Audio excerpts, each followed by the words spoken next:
let us know, and we're more than happy to give you some sort of advice if we can. Around the table today, we have Ms. Laura Zuniga. Did I say it right again? Yes. I'm getting better. Okay. And we have Ms. Courtney Guerrera. Yes, Courtney right? Guerra. Guerrera. Yeah. Sure. Okay. All right. Yeah. Guerra. And we've got some interesting points to sort of talk about this morning, and I'm hoping that Kay, and we've got Kay twiddling the buttons at the back. Say good morning, Miss Kay. Good morning. As you can tell, she sounds very positive in an normal fashion, and she's a little bit on the shy side. But what we're going to do this morning is talk about some interesting points. First of all, we're going to talk about mortgage defaults in the UK have hit the fastest rate since 2009, and basically in Europe, all utilities have doubled, gas prices have doubled, all food prices have gone up. The government are trying to work out how they can help people to, get around this. I mean, people say that prices are actually going up in America as well, but actually when you look at it, and I did some research this week, there's some prices that are starting to come down. And hopefully that's the start of, some of them prices coming down. But the truth of the matter is, they're really struggling in Europe. I think the Ukraine whole experience is really starting to hurt people, and I don't think the hurt is over yet. But by all accounts, the mortgage defaults in the UK and Europe are starting to rise. And I really don't hope that situation starts over here. I don't believe in the UK they do things called short sales like they do over here. They just do the foreclosures and foreclose on the house, and it goes to an auction and you buy it at auction. I wonder if it's easier to foreclose on a house over there. At a guess, I'd say it is. A little less legal processes. Well, in America, the problem is everybody thinks, it's all about freedom and the government controlling, and it's, I don't think I think it's overly cooked over here. But basically, over there, the bottom line is if you haven't paid your mortgage, you haven't paid your mortgage. Yeah, and I think we're gonna probably, even like over here, probably see more,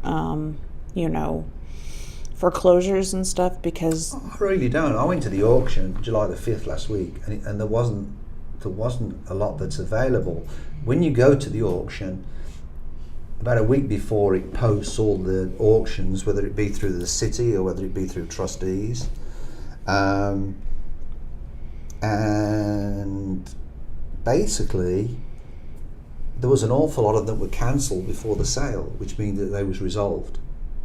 Oh, okay. So you have precinct 4, for example, and you might have 50 sales.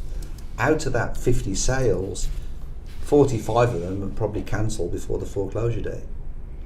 If it's not, you might have had 4 people that unfortunately have passed, or they generally couldn't afford to make up what they owed, or they didn't feel it was worth, and they decided to walk away from the property.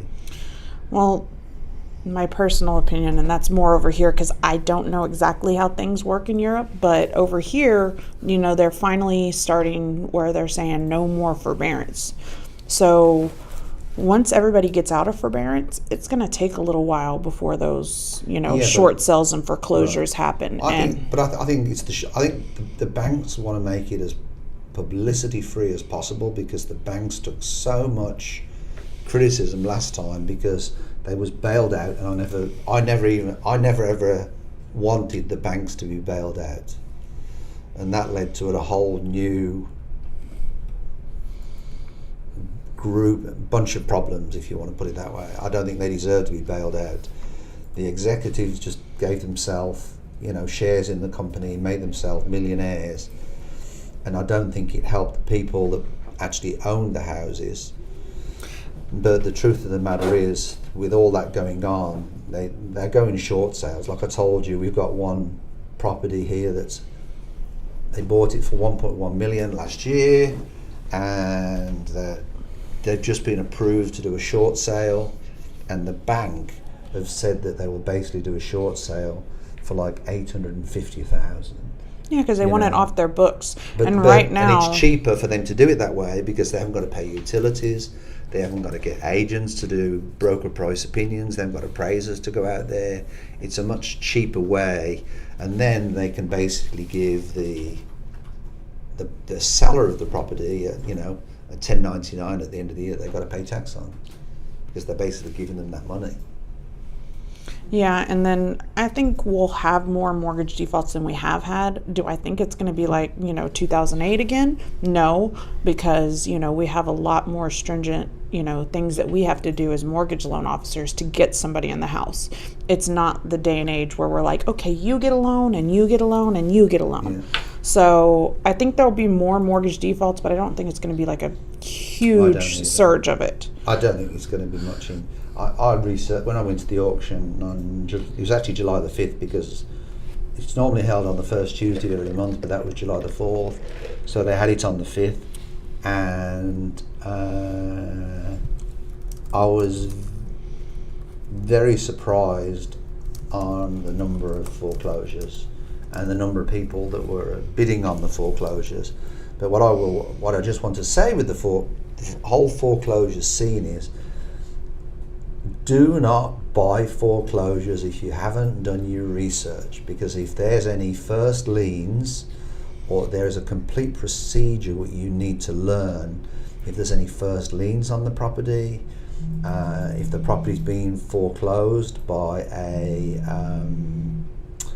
HOA before you buy the property, then you have got to settle all them debts, tax liens and everything else. So the one I bid on a couple of weeks ago, I actually bid, I think it was like, I thought I could possibly make a little bit of money on it, but at the end of the day I decided not to go too high. But basically I bid 45 on it. There was 9,000 in taxes. That puts you at 54.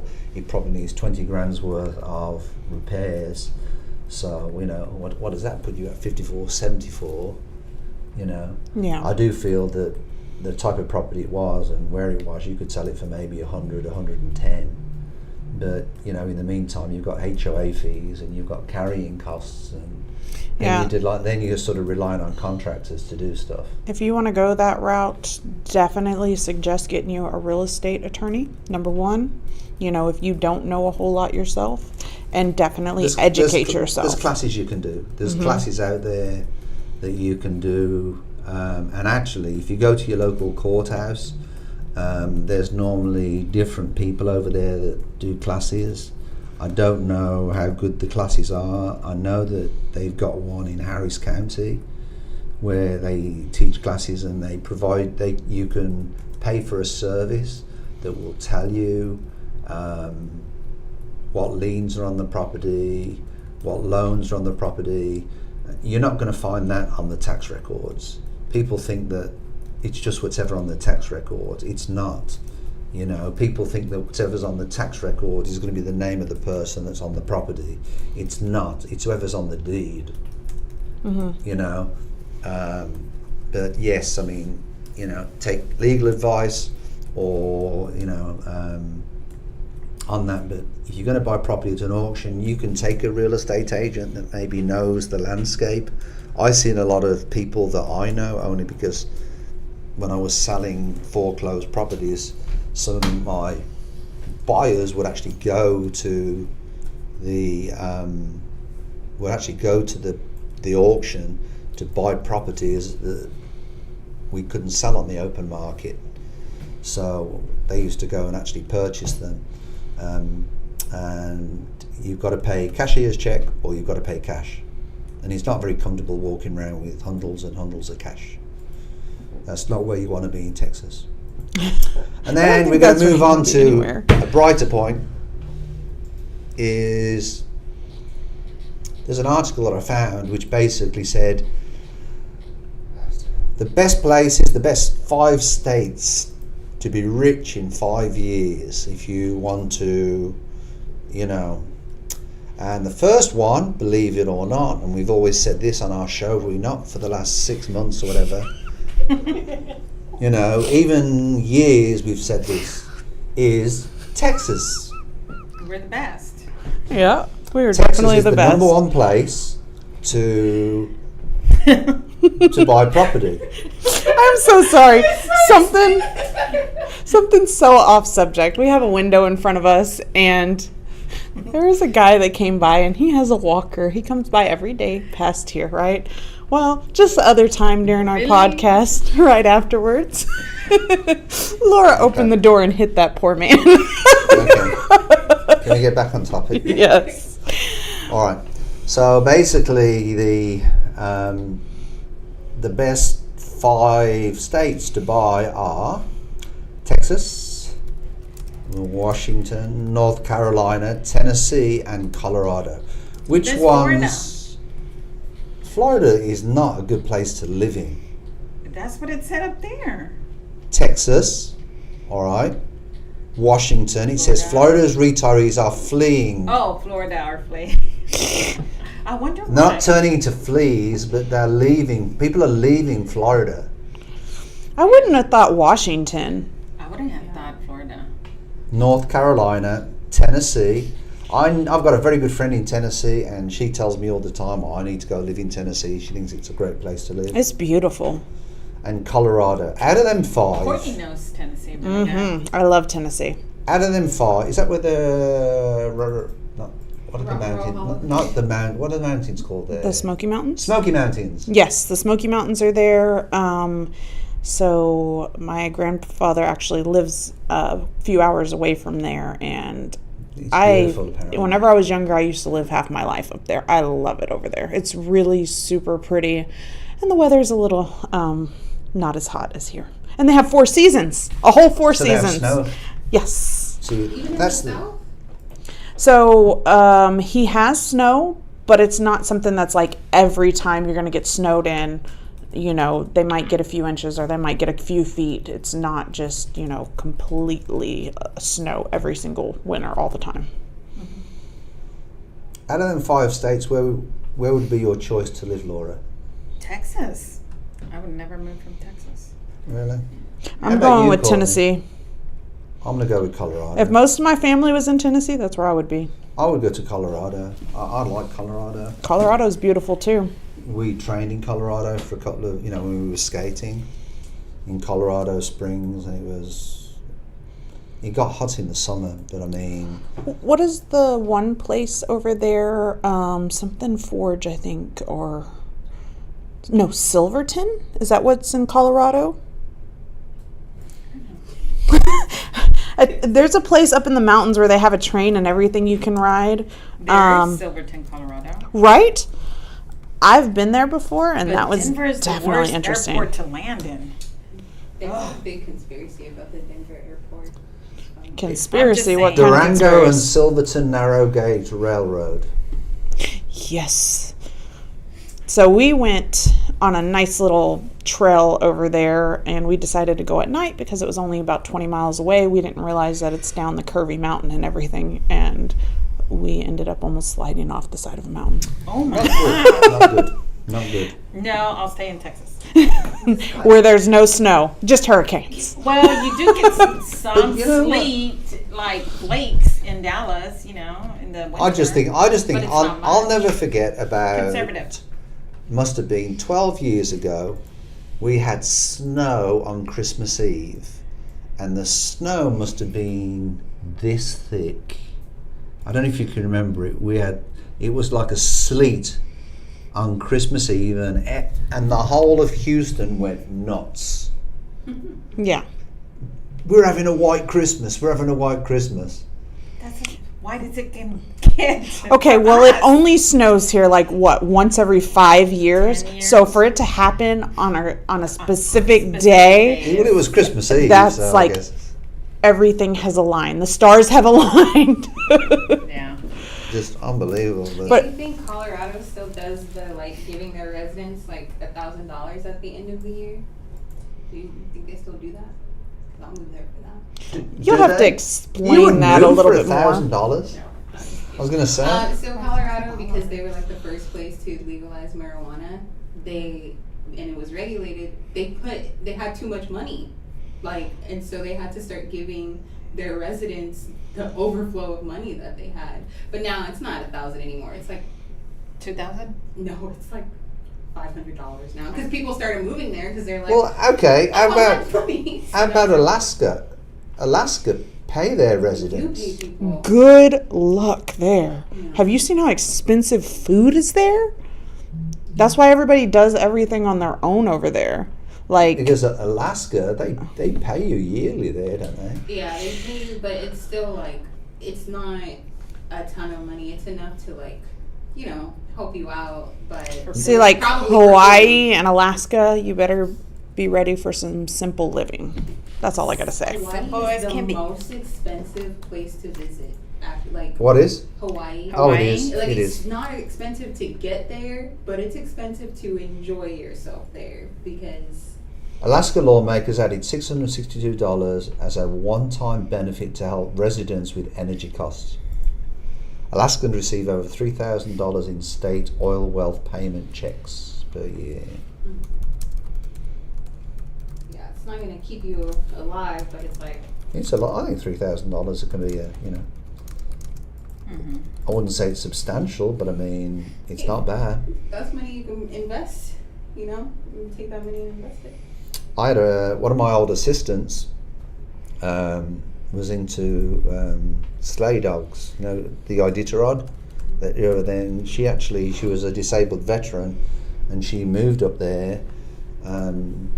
She bought some land. I think she bought 10 acres up there because land is pretty cheap.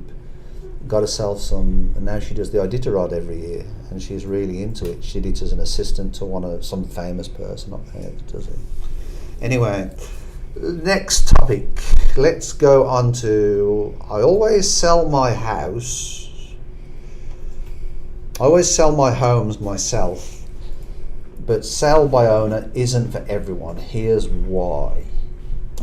And this is what one of the things I wanted to sort of say on this article is, if you are on the selling side of selling a home, it is a little bit easier than from the buyer's side, than buying a home. But here's the but.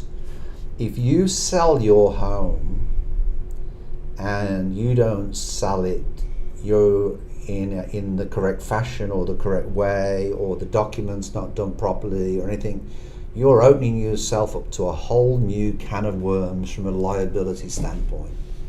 There's been a lot of lawsuits with people that have happened in the last 12 to 2 years, that what's happened is people have bought houses, they fix them up, and they haven't done the fix-up part correctly. Talking about fix and flips? Fix and flips. Let's just call it what it is. Because what they're basically doing is they're just worried about how much money they're making on a property, and it hasn't done properly, and then there's been lawsuits. Well, you got to think about it. When people are doing fix and flips, right? They're thinking about making it pretty for somebody to buy, and making it they where end up it's, doing the cosmetic work yeah, and stuff. make it where it's functioning right now. Do they care if it's functioning in a year or 10 years from there? No. Right. And one of the points that it's got on this article is, I prefer to sell my properties myself to avoid paying commission to a seller's agent. My answer to him on that is, well, all you need is one lawsuit, and I can guarantee you that is straight out the window. The second is, although I save a lot of money, there's a lot more work involved than what people think. Yeah. We've mentioned that on the show before. Right. I also have to make sure I'm comfortable reviewing offers and negotiating the deal. I think that is the biggest point out of all the three, and the reason is because different areas, there's basically different paperwork that you probably need in different areas. Let me give you an example. If there's septics, if you're in a floodway or if you're in a floodplain, there's the last 3 years there's been more rule changes in the state of Texas with paperwork on people buying and selling homes because of, you've gone through it with the loan side of it, surely. Have you had a lot of changes the last 3 years with paperwork? Because we have. The last continuing education that I did, I've never seen so many changes on a contracts class, because we have to do an updated contracts class, I think every 2 years or whenever. So for us, paperwork hasn't changed a whole lot. For us, usually it's I mean, guidelines. the 1003 did get updated a couple times, you know, so stuff like that gets updated all the time, and guidelines change a little bit, or actually guidelines change consistently. But I mean, our continuing education is every year, and actually we have to stay on top of continuing education. Even though it's not required, we have to stay Your on continuing top of it. education is not required. No, it's not required every month or anything like that, Oh, but okay. we have to stay on top of it every month, every time Well- that we're doing, because every loan is totally different, right? So our continuing education, although it's not required every month, what I wanted to say is that it's a requirement for us if we want to be productive loan officers to stay on top of our game, right? Well, But by law, we're required 1 year, every year to do our continuing education. as a real estate agent, you're not worried about, the buyer being able to buy the property. There's not quite as many rules and stuff because we have to really look into somebody's financial, and there's a lot of guidelines that we have to digging that follow. you have to go through. Yes. And one thing can blow up the whole deal, and that puts waste Well, everybody's time. I just want to correct you on one thing when you say, I think it's important if I'm the listing agent that I'm bringing a qualified buyer to the property and that it closes, because if it doesn't close, it'll reflect on you and it's going to reflect on me Yes. and my abilities as a real estate agent. Whether that property is overpriced, whether that property, there's something wrong with it, whether there's two most important parts on a property, location and condition. Them are the two most important things in any property. So from that standpoint, I really feel that, it's a team, like we've said, it's a team effort. Yes. And I don't agree with this gentleman entirely. It's like, if you look at the second paragraph down, it says, by not hiring a real estate agent, I'm able to save on commission. The cost of seller's agent is usually around 3%, which can add up to a lot of money. I still have to pay the buyer's agent, but I save thousands by selling on my own. And that's all extra money I can keep in my checking account.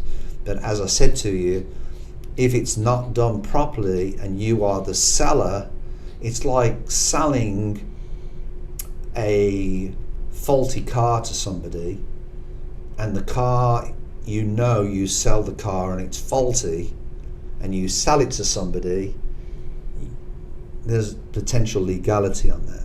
And it's even more complicated with a house. But to be honest, as a seller, whether you have an agent in that position, you're still open to that legal matter. Not as much. Not as much. Not as much. Because if the agent screws up, a good agency has errors and omissions insurance. That's true. Then the other thing is, there's also another type of insurance that you can get out there, which is a new type of insurance. And it's actually a company from Austin that do this, and we might even get them on the show. And they are an attorneys, and they offer insurance to sellers. It's called Seller Shield. And basically what they do is, in the event that a seller is sued, that they will represent the seller in a legal situation. Okay. So It's kind of like your credit shield stuff, but have a guess what? but as a seller. Have a guess the properties they will not cover. Mobile homes. Flips. All right. This particular company will not cover flips, and they won't cover homes that are your own that you sell. So if I sell my own home, So what are they good for? I represent. Aren't people tempted to lie more if they own the property? Or if it's You know what? That's kind of like a setup, because honestly, if you don't live in that property, there's a good chance you don't know exactly what's going on with that property. So that's already your argument. No, I agree with that, but to me, it's an additional risk. There's people out there that will, I repaired the leak. They didn't repair the leak, but they might have just painted over the sheetrock.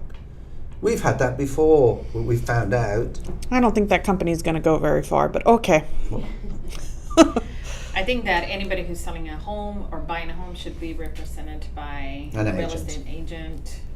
and There's more not, to me. There's more pluses than negatives. because let me tell you something. If you tell an attorney, go talk to an attorney, first thing the real estate attorney is going to tell you is like, go find yourself A real estate So agent. you might as well just start, on the right path than I think- trying to cut corners, because every time people cut corners, it bites them. I think this might be something that somebody would do that, is an investor and already has knowledge of the industry, but this is not somebody for your average person that goes and works that has nothing to do with It's the not for mortgage your industry average person. and try to just dive into this. Yeah, There's no way. in like the second section, it says you could make mistakes that end up costing you, but then which is true, obviously, but then at the end, he's like, I've sold a lot of properties and I also have a law degree. So I feel responsible, reasonably confident that I'm not going to make errors. So it's like, you can't give this advice because you've sold a lot of properties and you're an attorney. Exactly. So He's it's been actually in the sad. industry. Yeah. So, I it's mean, not for like me. This information is misleading. Right. He should have started with, he's an investor, and if you're an investor, this would be a good option for you, but not just publicize it as for the common. I want to sell my Joe home. to- Let's do this. And then you put it. This is how things get twisted. Yeah, because the fine print is. I feel like we're looking at the fine print where he's like, "Oh yeah, but I sell a lot of houses, and I also have a degree in this."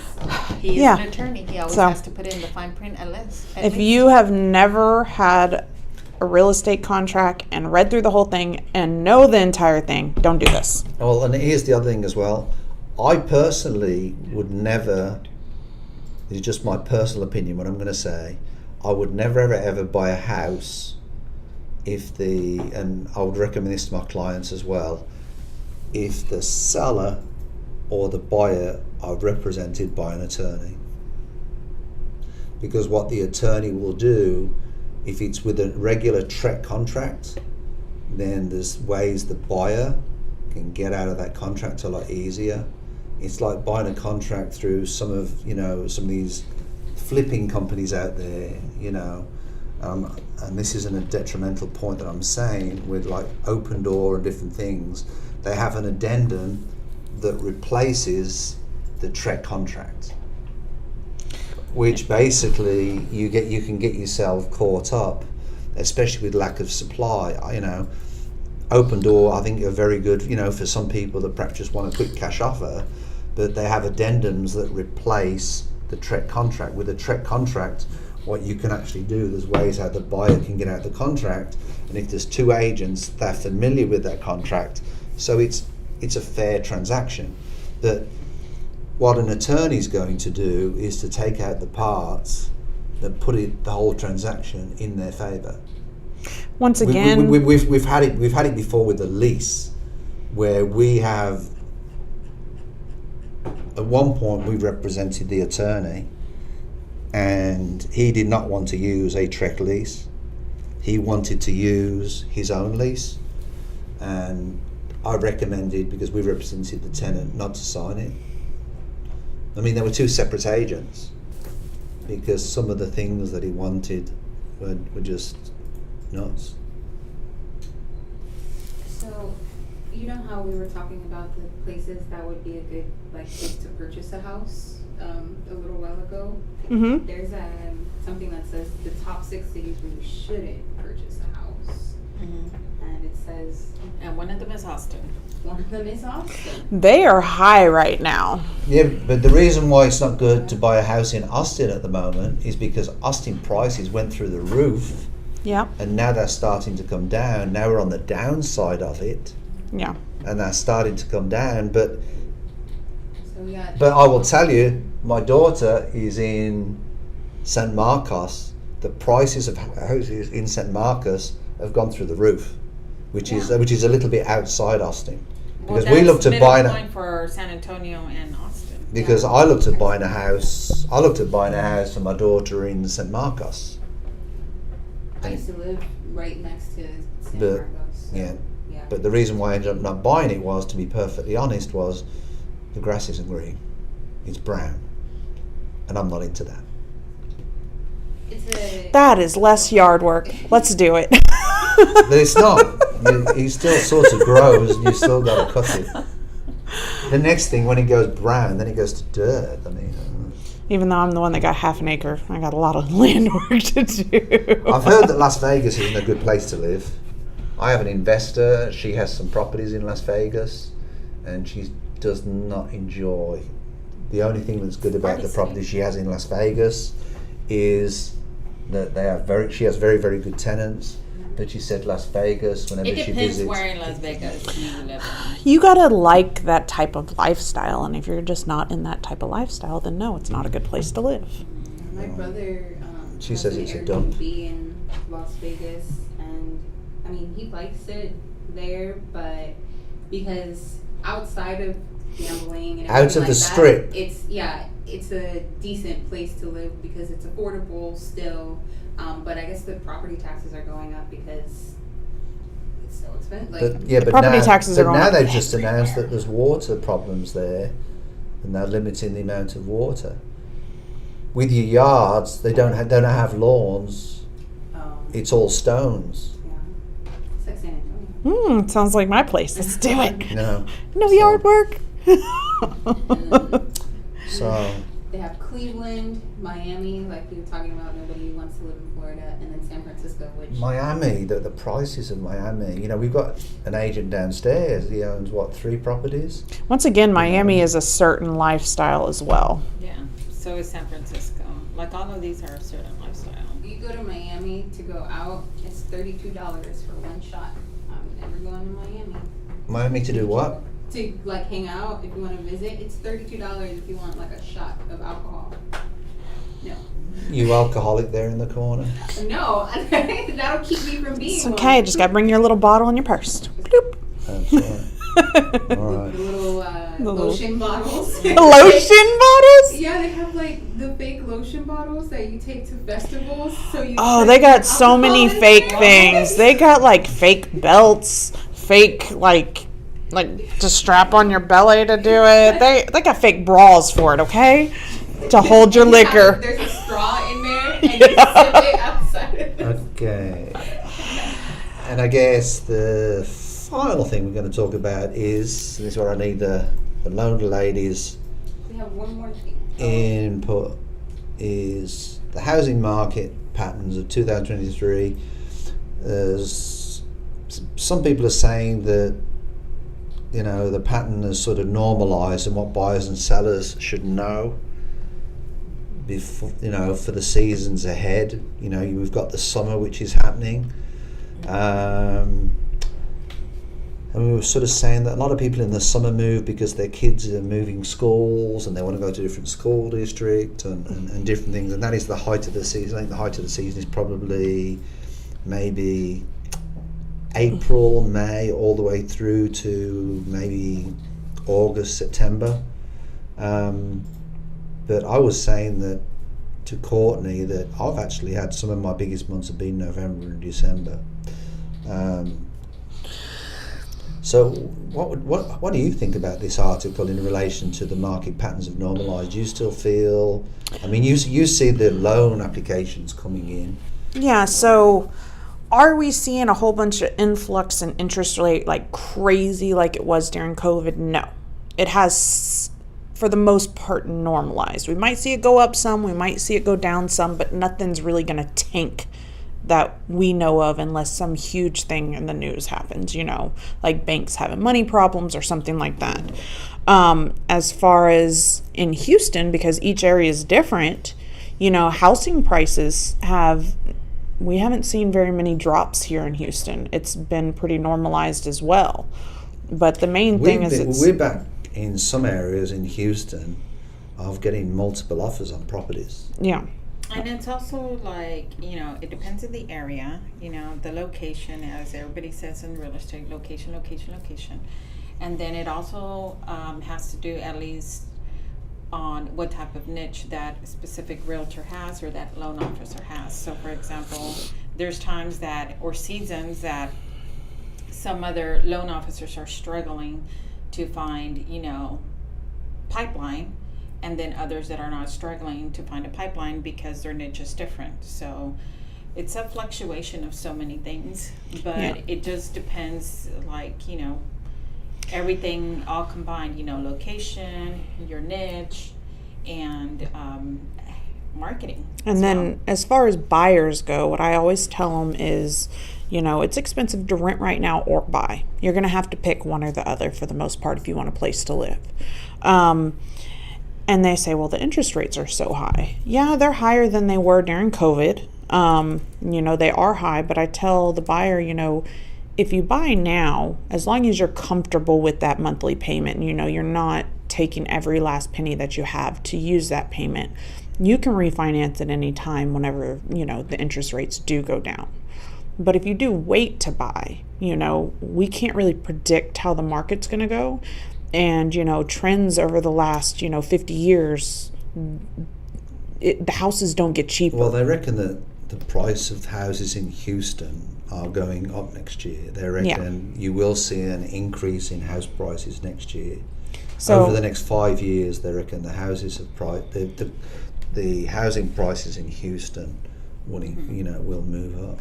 So if they move up and you get a better interest rate, you're back to square one anyways. Well, and also another thing is, like, as a renter, do you want to keep throwing $24,000 or over $24,000 a year down the if down you the rent, drain? basically what you're doing is, and I know some people are caught in this situation where they've got to rent, but if they rent, they're paying 100% interest rate. Yeah, you don't get that money back. But if you buy, you have an asset that over the last 50 years has proved that it's going to increase in value. And it's interesting. So I was looking at YouTube the other day, and there was a video on there, and it says, "Do not buy a house." Buying a house is old school. You don't buy a house and put your money into stocks and shares because you'll get a better interest. But the average that the S&P has increased over the last 40 years, 50 years is 8%. Well, the average, what it is if you buy a house, is 16% over the last 50 years. So what would you rather do? And then it comes to education, like, you have to educate your buyer. Like, I get these calls all the time. Is it the right time to buy? Am I just going to wait until the interest rates go down? Like, so are you willing to stop throwing your money down the drain, or are you willing to I feel like this question, make that one step, right? I feel like this question is almost like, is it a good time to have a baby or not? It's never going to be the perfect time. Just do it or don't. Just make a choice. Because there's never going to be this perfect window. When you get home. So, nope. Courtney's like, I don't want any more kids. I mean, and I think most people when they're asking that question is because they're fearful to make their own decision. Like, they want somebody to tell them to make that decision. Like, they're people that need to be told what to do. But as professionals, we need to educate them and tell them the reality. Like, how much percentage does the property increase in value? Like, how much money you're throwing away at the end of every year? How much money do you really need for your closing, depending on your situation? So all of this goes in line. But I think a lot of it is, just to let everybody know, we're just giving our opinions. We're not giving, financial advice or any of that. Mm-hmm. But the truth of the matter is, work through your professionals, and don't just find the first person, that you come to. I honestly recommend, personally, as far as real estate agents go, I always say go to the big brands. There's a difference when you go to the big brands. Don't use a family member to buy a house. I think that's one of the biggest mistakes people make. Well, my sister's a real estate agent. Yeah, well, is your sister willing to, get you a good deal? But I really feel, to be perfectly honest, that, you're in a great location. In Texas particularly, if there's any investors out there that want to come invest in Texas, get in contact with us, because there are still some properties there. Because the prices are going up.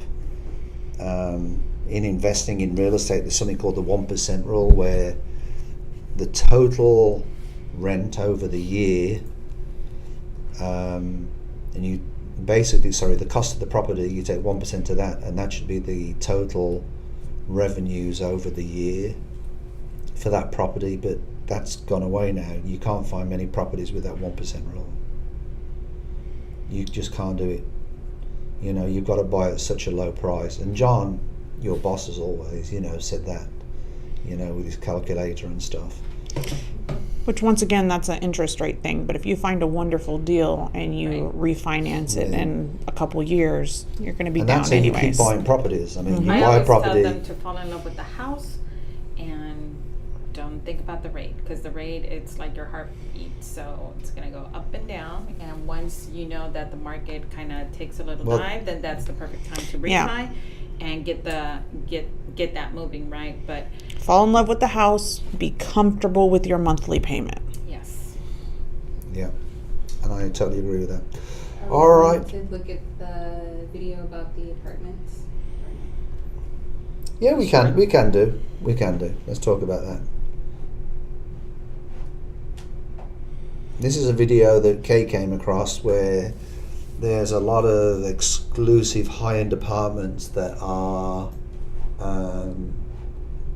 that are basically being built in metro areas, and basically they're vacant. Do you want to play the clip real quick? Maybe. If it'll play for me. Let's see. America, and that is vacant luxury apartment buildings like the one behind me. The apartment developers have gone crazy in America. They're building nearly 1 million apartments right now in 2023. That's a record high. What they're doing is they're building these apartments, and then they're charging $2,000 a month, $3,000 a month, even $4,000 a month in some cases to rent the apartments, which of course is crazy. It's absurd. People don't have the money to afford that. So what we're now seeing is a huge increase in what's called the apartment vacancy rate in America. Data from Apartment List shows that in many cities, there's more and more vacant apartments, particularly cities like Nashville, Las Vegas, Phoenix, and parts of Florida are seeing a lot of these vacant apartments just sitting empty. And this is now forcing the landlords to have to cut the rent, and in some cases give away 2 or 3 month free rent just to get someone into the building. And ultimately, this is bad news for the U.S. housing market, because over the long run, the levels of rent filter through to home prices, and right now, home price to rent ratio is near an all-time high. So if rent is going to start to go down, Just that cut that means out of it. home prices are... I disagree with him, because if the apartments go up $4,000, then the people that would potentially rent them houses makes it more sense to buy a house. Yeah, that's what he was saying. They're going to go, All right. we have a new trend. It would no. He said right before he said, cut it. All right, but what he's basically saying, I still feel is wrong, because in Houston, they're building apartments and there's a waiting list for one that they've just put up.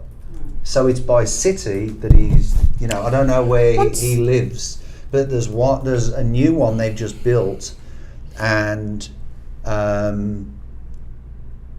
there's one called the London, which is near the River Oaks Country Club. There's another one they've just put on Woodway, which is, and I forget what the name of that one is, damn it. But basically, a penthouse suite on the top of that is like 1.5 million. To purchase? Yeah. And you know what? That's selling. Believe that. Because there's a lot of people that would rather live locally, you know, and they don't have to travel, or maybe they can just walk to work. Yeah, I think this. And we don't have that many condos in Houston. Honestly, we're not like other cities that have a lot of condos. But I do feel that in the metro areas in I Houston, think they're starting to become popular, and they're building them, but they're not very common. And most people that I feel that are moving into those places are from up north than a Texan, because a Texan is never gonna most likely buy a condo. in my area, okay, they've built some apartments, not high-end apartments, but apartments. And I'll be honest with you, you know, I was driving by all the time, every day I'm driving by these brand new apartments, and I was surprised how quickly they filled up. I think it's just going to But depend it's on area. And it's an area and affordability. Yeah. But But you know what? What I saw when I was looking at HAR on a couple of condo stuff, what got my attention was that there's these really bad condos that are selling, condos at a certain price point that are selling, and they're in a horrible area. Like I would In Houston? never. Like it's Buy a nice condo right there. inside their fence, just nowhere outside. Yes, I mean, you look at the picture of the condo, it's beautiful inside, it's very contemporary, blah, blah, But- blah. But then you look at the intersection where that's sitting at, no way you could pay me $1 million a month and I would not even buy that or live Okay, there. but That here's is just crazy. But here's the other point. Investors, like, and this is why I disagree with what he's saying as well. Investors, when they buy a property and say it's a $4,000 rent and they can't rent it, they're paying monthly HOA fees. HOA fees all over the country, some of them have gone up 3 times. They're 3 times what there was. I bought a condo nearly 2 years ago. When I moved in, it was $233. It's now $700 a month. And what I'm seeing now a little bit more like often now is that HOA on some houses, depending on the neighborhood, now they have HOA quarterly, not annually, but quarterly. But do you know That's what's caused? changing as well. But do you know what the increase is from condom? The reason why the HOA fees have gone up on the whole. Do you know what's caused Insurance? the increase? Insurance. The insurance There has you gone go. up 30%. And so that's just passed along to each and every homeowner. So this is where it gets really tight. If you're living in a property and you've got a big unit, and say your unit is bigger than, say you've got a 2,500 square foot unit, and then you've got the others have got 1,000 square foot, the cost of the increase on the HOA fee will go on the square footage that you have. Oh, when it's a condo? Yeah. Oh, okay. I did not know that. So when you've got one of the big units, it can really affect you. Like if you have the entire floor. Point taken. Penthouse people. But Oh. what you were saying, Laura, about them being in horrible neighborhoods, what I did when I moved here was, there's a bunch of luxury apartments in Third Ward here. Like there's a few, but Third Ward is a horrible place to live. Sorry Houston, but it is. It's the hood. But so what I did They're was building $500,000 duplexes in that area at the moment. right, but then you go outside. I look on Google Maps. Every time you look for an apartment, you should look at Google Maps and see the And the area. area. And like you go down the street and there's just trash. Yeah, like there down is. the street. But what it is, And it's it's horrible. abandoned houses, Right. and the city are knocking them down now. We had a call the other week, all right, from one of our agents. He had a rental house. There was a fire at the house, all right. Well, he doesn't go there every day. The city knocked his house down because the city of Houston have got a rule that if you have a fire at a house and you don't board it up or make it safe, they come along, they bulldoze it down, and you have to pay for all the fees. And that is in the Great third. plan. That is in the third ward. And then they foreclose on your house. What's that? And then they foreclose on the property. Well, he owns it outright. He was born in that house, and that's what really he was upset with, because he moved from there. He was born in the third ward, brought up in that area. Then he rented it out, bought himself a beautiful home up in Cyprus. He must have not loved that area that much. But you'd be surprised. There's people that actually look for that area. I want to ask you a question then. You are new to Houston. I know you rent from us, all right, and you're one of our tenants, and we look after you. Why did you pick townhomes on the park? Because people where I live. well, okay. It's not in a great area. It does overlook a golf course. All right. Apart from you've got great landlords, which is us. All right. There you go. That's it. Why did you pick that unit? because it's easy to travel to the places that I kind of need to go It was to. convenient. Yeah. So it's more convenient. central. Yeah, and it is like, it's not the best area, but I look at the crime rates too. Like in areas, I look at the crime rates and look to see like what's been going on for the past 2 months in that area, just to make sure that it is safe, you know, when you're kind of going to look at things. So as far as, you know, just, it's like, I look at crime rates, I look at convenience, and then of course price, because, you know, there are places up in Spring that are kind of similar pricing, but it's still like, you know, Houston, it's kind of one of those hit or misses, because you can You go see, 3 that- blocks down and still not. You see, be- I don't live in a great area. I live in a private estate, Mhm. not in a great area, but I love where I live because it's easy for 59, it's easy for Beltway, it's easy for the Galleria. If I want to get to any of the airports, it's got easy access.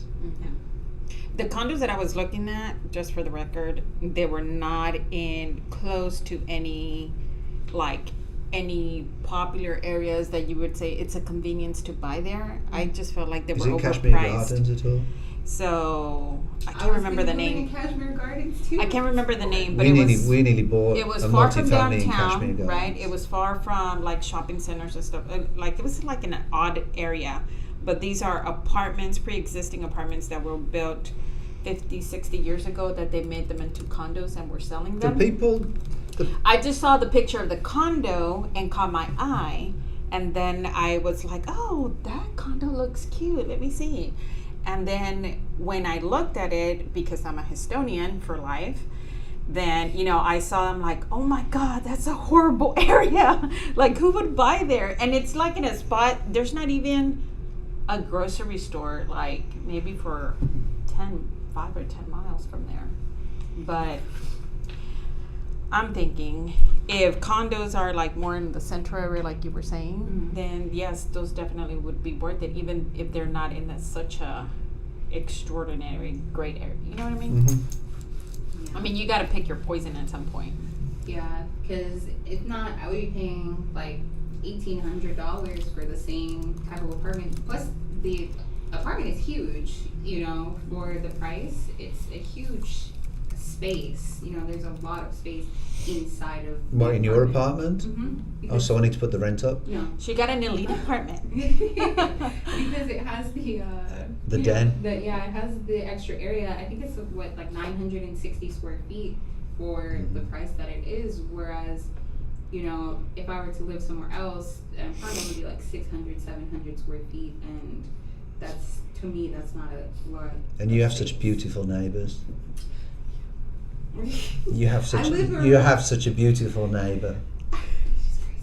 I live around, but most of my neighbors are elderly people, though, so it's a really quiet space too, you know. And they all So go I prefer walking on the that. golf course, don't they? They do, or I think I walked yesterday. At there was a night cute time, little family. yeah, They were- it's. There was a kid playing in the pond, which is gross, but. Oh my God. It's gross. I was like. Do you want to know a funny Keep your story? baby out. Do you want to know a funny? Let me tell you a funny Were story. we just talking about that gross stuff yesterday? Let me tell you a funny story about her property. Okay. Before we managed the HOA, apparently the previous management company, somebody called them up and reported and said, there is an alligator that's coming from the pond on the golf course and it's walking through the complex and it's walking through to the street. Yeah. Were they high? No, there's. No, there's- it was an actual alligator, and they called up animal control. They How called many up. pills were they taking? They called up animal control and they got this alligator. From the Really? street. Yeah. Like a real alligator in Yeah. the pond. And I even asked the other day. I said, if there's one alligator, is there another one? Because if there is, I want photos of that. There's a lot of turtles in there. Are they snapping turtles? No, they're just cute little baby turtles, and I think they're What do you fish. call those Have you ever turtles? seen a snapping turtle? They A are red ear vicious. slider? Yes, I think that's what they are. Red hair. Yeah, Why 'cause is there's red like- something? Red ear slider. Red ear slider. There's There you about go. 50 of them in that actual Red hair. pond. There is. Yeah, there's a ton of them. So I think there's fish in there too, because I don't know what They do. They fish in it. Yeah. They do. I hope they don't eat it. Eat what? The fish. What are you hoping doesn't eat the fish? The alligators? Oh, the people that are fishing. in there. are. Why? Oh, It's a pond. it's probably full of sewer water. Yeah, There you it's- go. It's a man-made pond, so they do pump water in there. So. They do. I don't know. I mean, From the sewer? I don't play golf. So anyway, we'll wrap this show You got up. the hat. What happened? You don't think- Yeah. Anyway, we'll wrap this show up for a day, and hopefully we'll see you next week. Please like, subscribe, turn on notifications, do all the good stuff. We want to hear from you. We want to hear your comments. Post the comments in the chat. We are available on other platforms as well. And so let's sign off with Courtney. How do we get hold of you, Courtney? 832-409-7908 or Courtney at lspmortgage.com. And, I had to think about it for a second. and Miss Laura Zuniga. I'm glad you have to think about it because I think about it all the time. And Miss Laura? That would be at laura@lspmortgage.com. And you can contact me at Baroka, B-R-O-K-R, at C for Charlie, the number 2, the number 1, Olympian.com, or you can contact me at 713-550-0096, or on most social media platforms at C21OlympianTX.com. We look forward to hearing from you, and see you at the next